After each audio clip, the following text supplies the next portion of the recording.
Vice president ஆகக்கூடிய வாய்ப்பு இருக்கு. விபினா யாரு?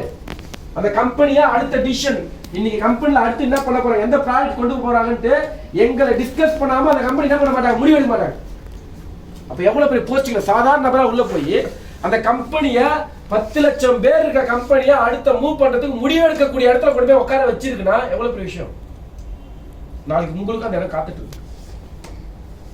நீங்க யோசிச்சு பாருங்க, வேலை சக்தி மேடம் உள்ள வரும்போது ஒரு எம்ப்ளாயி அவங்க அன்னைக்கு அவங்க வீட்டுல இது ஏத்துட்டு இருப்பாங்களா? அவங்கள சுத்தி இருக்கவங்க ஏத்துட்டு இருப்பாங்களா? அவங்களுக்கு தெளிவா புரிஞ்சு இது என்னோட வியாபாரம். அந்த இண்டிவிஜுவாலிட்டி, அந்த நம்பிக்கை, அளவுக்கு அதிகமான நம்பிக்கை இந்த ஆக்ஸ் இந்தியா மேல இருந்துச்சு, இந்த நெட்வொர்க் துறை மேல இருந்துச்சு. ஃபர்ஸ்ட் நெட்வொர்க் துறை மேல இருந்துச்சு. இதுதான் அடுத்த ஃபியூச்சர் கிளியரா கணிச்சிட்டாங்க. அடுத்தது இந்த கம்பெனி மேல அளவுக்கு அதிகமான நம்பிக்கை வச்சாங்க.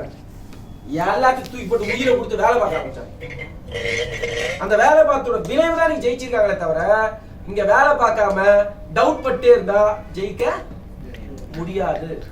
இவங்க கூட நிறைய பேர் ஜாயின் பண்ணாங்க சார், வீட்டுல பிரச்சனை எல்லாம் நின்றாங்க. இவங்க மட்டும் எப்படி அடுத்த லெவலுக்கு மூவ் ஆனாங்க?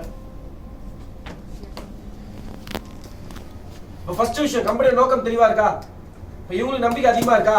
இப்ப அடுத்தது இந்த வியாபாரத்தை யாருக்கிட்ட சொல்றது? சார் என் தெருவுல நீங்க எத்தனை பேர் உங்க தெருவுல இருக்க எல்லாத்தையும் சொல்லிட்டீங்க?